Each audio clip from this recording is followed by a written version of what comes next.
Assalamualaikum warahmatullahi wabarakatuh. Saya Muhammad Abdul Salam. Saya kelas 3 SD. Saya akan menceritakan dongeng yang berjudul Semut dan Burung Merpati. Suatu hari, semut berjalan-jalan di tepi sungai mencari makan. Karena tidak hati-hati, semut jatuh ke tepi sungai. Dia hampir tenggelam dan ada burung merpati yang melihat itu semut. Dia menolongnya, burung merpati nolong. Dia menolong pakai daun yang buat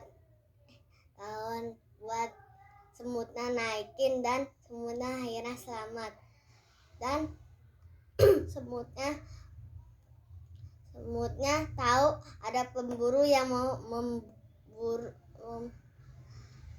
menangkap burung merpati, dan semut langsung menggigitnya. Akhirnya kayu yang mau dipukul untuk burung merpati yang ntar tidak jatuh. Yang jatuh, akhirnya jatuh.